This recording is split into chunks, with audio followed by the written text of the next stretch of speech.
நாக்பூரில் ஃபஸ்ட் நாள் ஷோக்கே வந்தாச்சுங்க. நைட் 8:30க்கு ஷோ போட்டிருந்தாங்க டைமிங்கு. எப்போவுமே பார்த்தீங்கன்னா 11:00 10:00 மாதிரி தமிழ் ஷோ வந்து வரும். இல்லை அப்படின்னா மார்னிங் 9:00 வரும். இந்த தடவையும் பார்த்தீங்கன்னா மார்னிங் 9:00 ஷோ, அப்புறம் நைட்டு பார்த்தீங்கன்னா 8:30க்கே ஷோ போட்டாங்க. அதனால் எங்களுக்கு கொஞ்சம் ரொம்ப சிரமமாக போச்சு. கிளம்பி வந்தோம், அவ்வளோ வேகமாக கிளம்பி வந்தாலுமே அப்பவும் பார்த்தீங்கன்னா நாங்கள் வரும்போது பார்த்தீங்கன்னா 9:00 ஆயிடுச்சு. ஒரு அரை மணி நேரம் படம் வந்து லேட்டாகி பார்க்குற மாதிரி இருந்தது. ஏன்னா நாங்கள் கிளம்புற டைமுக்கும் இங்கே டிராஃபிக் பார்த்திங்கன்னா கொஞ்சம் ஜாஸ்தியாகவே இருக்கும் நாக்பூரில். நம்ம வந்து கிட்டத்தட்ட ஒரு அரை மணி நேரத்துக்கு முன்னாடி கிளம்புனா தான் வந்து கரெக்டாக இருக்கும். அப்படி இருந்தும் நாங்கள் வேகமாக கிளம்பியுமே கடைசியில் ரொம்ப சிரமமாக போயிடுச்சு. அப்புறம் போனதையுமே பார்த்திங்கன்னா வந்து என்டர்சிட்டி மாலுக்கு தான் நாங்கள் டிக்கெட் போட்டிருந்தோம். அந்த மாலில் தான் அது போனதையும் டக்குன்னு போய் ஒரு ஷோ பார்க்க முடியாது. ஒரு 4 மாடி ஏறி அதுக்கப்புறம் தான் வந்து மேலே ஷோ பார்க்க போகிற மாதிரி இருக்கும். நம்ம எவ்வளோ ஸ்பீடாக வந்தாலும் அங்கே போயிட்டு ஒரு எப்படியும் 10 நிமிஷம் ஆயிரும். அப்படி இருக்கல நாங்கள் கிளம்பும்போது லேட்டு, ரொம்ப வேகமாக போய் அடித்து பிடிச்சி கடைசியில் படம் பார்த்திங்கன்னா ஒரு அரை மணி நேரம் ஷோ போயிடுச்சு. பட் இருந்தாலும் நாங்கள் போகையில் உள்ள ஷோ பார்த்திங்கன்னா சத்யராஜ் கரெக்டாக இறந்த ஷோ வந்து முடிஞ்சிருச்சு. அது வரைக்கும் முடிஞ்சு அதுக்கப்புறம் தான் நாங்கள் படம் பார்க்க போயிருந்தோம்.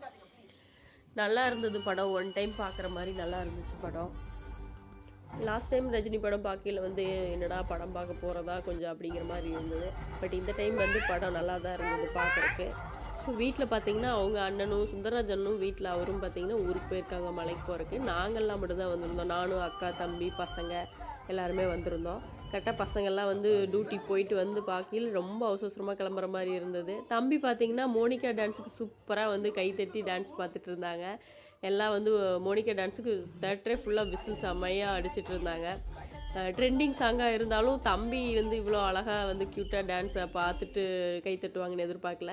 தமிழ் ஷோ பார்த்திங்கன்னா அந்த அன்றைக்கி பார்த்திங்கன்னா ஃபஸ்ட்டு நாள் வந்து ஃபுல் ஆயிடுச்சுங்க. ஹவுஸ்ஃபுல்லுங்க.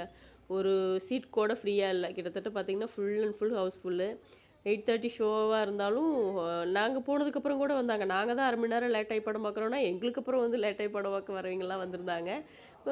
பிரேக் முடிஞ்சதையும் பார்த்திங்கன்னா வந்து பாப்கார்ன் ஆர்டர் பண்ணியிருந்தோம். ஸோ பீஸா ஆர்டர் பண்ணலான்னு தம்பி சொல்லிட்டு இருந்தேன். அப்புறம் என்னென்னு தெரியல, பாப்கார்னே போகுது அப்படின்னு சொல்லிட்டு பாப்கார்ன் ஆர்டர் பண்ணி பாப்கார்ன் சாப்பிட்டுட்டு அதுக்கப்புறம் ஃபுல் ஷோவையும் பார்த்துட்டு அப்படியே போயிட்டு தம்பியோட ஒரு ஃபோட்டோலாம் எடுத்துகிட்டு கிளம்பிட்டோம். இந்த படம் பார்க்குற டைம் தாங்க தமிழ் ஆளுகளை நம்ம நிறைய பேர் பார்க்குற மாதிரி இருக்கும். பார்த்திங்கன்னா ஃபுல்லாக வந்து பசங்க நிறைய நம்ம ஆளுங்க தான் வந்திருந்தாங்க. இங்கே ஆளுகளும் தமிழ் ஷோ பார்க்குறவங்க இருக்கிறாங்க. எல்லாம் ஃபைனலி பார்த்து முடிச்சுட்டு அதுக்கப்புறம் வீட்டுக்கு கிளம்பிட்டோம். ஸோ அன்றைக்கி பார்த்திங்கன்னா பருப்பு சாப்பாடு நான் வந்து வீட்டில் முதல்ல ஆல்ரெடி செஞ்சு வச்சுட்டு வந்திருந்தேன். சூடாக அறக்க பறக்க செய்யும்போது செம்மையாக இருந்தது. ஆனால் நாங்கள் போய் வீட்டில் போய் சாப்பிடும்போது இப்போ லேட் ஆயிரும். ஃபைனலி படமெல்லாம் முடிஞ்சு வீட்டுக்கு வந்தாச்சு.